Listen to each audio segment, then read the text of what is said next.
ছাত্রছাত্রীদের জন্য ট্যাবের যে নির্দিষ্ট বরাদ্দ টাকা তাদের অ্যাকাউন্টে না গিয়ে আসল প্রাপক যারা এর বেনিফিশিয়ারিজ তাদের অ্যাকাউন্টে না গিয়ে অন্য লোকের অ্যাকাউন্টে চলে যাওয়ার যে বিষয়টি, যে সাইবার প্রতারণা, সাইবার ফ্রডের যে বিষয়টি সম্প্রতি প্রকাশ্যে এসেছে, সেই মামলার ব্যাপারে কয়েকটি কথা আপনাদের জানাতে চাই।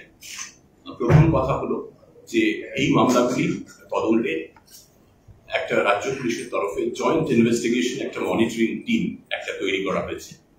তার নেতৃত্বে থাকবেন সিনিয়র অফিসাররা। এডিজি সাইবার উনি আছেন এখানে, এডিজি সাইবার থাকবেন, এডিজি সিআইডি 2 থাকবেন, আইজি সিআইডি 2 থাকবেন, ডিআইজি সাইবার থাকবেন, ডিআইজি অপস সিআইডি থাকবেন এবং বিভিন্ন জেলার যেখানে মামলাগুলি হয়েছে সেখানকার কনসার্ন নগরপাল, কমিশনার অফ পুলিশ এবং এসপিরা থাকবেন। এই জয়েন্ট ইনভেস্টিগেশন মনিটরিং টিম এই মামলা, যে কটি মামলা হয়েছে সেগুলো সর্বোচ্চ অগ্রাধিকার দিয়ে দেখছে এবং দেখবে। এখনো পর্যন্ত আমাদের কাছে যে সর্বশেষ তথ্য রয়েছে সেই তথ্য অনুযায়ী 93টা কেস রাজ্য জুড়ে হয়েছে, নথিভুক্ত হয়েছে এখনো পর্যন্ত, এবং এই 93টা কেসে এখনো পর্যন্ত 11 জনকে গ্রেফতার করা সম্ভব হয়েছে।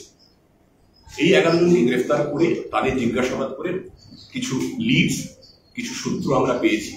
সেগুলো জানানোর আগে যেটা বলে দিতে চাই, শিক্ষা দপ্তরের সঙ্গে রাজ্য পুলিশের তরফে যোগাযোগ করা হয়েছিল। আমরা পরিসংখ্যান চেয়েছিলাম, সেই পরিসংখ্যান পেয়ে আমরা দেখতে পেয়েছি যে পুরো রাজ্য জুড়ে 16 লক্ষ পড়ুয়া একাদশ শ্রেণী এবং দ্বাদশ শ্রেণী ক্লাস 11 and 12 তাদেরকে 10,000 টাকা করে বরাদ্দ করা হয়েছিল 16 লক্ষ পড়ুয়াকে। এখনো পর্যন্ত জেলা প্রশাসন সূত্রে, জেলা পুলিশ সূত্রে এবং শিক্ষা দপ্তর সূত্রে এবং যে এফআইআর গুলো হয়েছে তার সূত্রে আমরা জানতে পেরেছি 1911 জন পড়ুয়া প্রতারিত হয়েছেন। 1911 জন পড়ুয়া প্রতারিত হয়েছেন 16 লক্ষ পড়ুয়ার মধ্যে। শতাংশের হিসেব যদি আমরা করি, আমরা করছিলাম তদন্তের স্বার্থে, আমরা দেখেছি যে 99.99% পড়ুয়া সঠিকভাবে তাদের নিজস্ব অ্যাকাউন্টে টাকা পেয়েছেন। 16 লক্ষের মধ্যে 1911%টা হিসেবটা দাঁড়াচ্ছে 0.1-এর সামান্য বেশি। এই ক্ষেত্রে প্রতারণার ঘটনাগুলো ঘটেছে। তবে শতাংশের হিসেব যাই হোক না কেন, এমন একটি ঘটনাও, আমি আবার বলতে চাই, এমন একটি ঘটনাও কাম্য নয়, একটি প্রতারণার ঘটনাও অভিপ্রেত নয়। তাই যাতে ভবিষ্যতে এ ধরনের একটিও ঘটনা না ঘটে, তাই জন্য শিক্ষা দপ্তরের সূত্রে আমরা জেনেছি শিক্ষা দপ্তর আইটি ডিপার্টমেন্টের সঙ্গে এনআইসি, ন্যাশনাল ইনফরমেটিক্স সেন্টারের সঙ্গে সমন্বয় রেখে রাজ্য পুলিশের সিআইডি এবং সাইবার উইং তারাও প্রয়োজনীয় প্রযুক্তিগত সহায়তা দেবে, যাতে ভবিষ্যতে পুরো ব্যবস্থা এতই সুরক্ষিত করা যায় যে কোনোভাবেই আর এরকম একটি ঘটনা না ঘটতে পারে।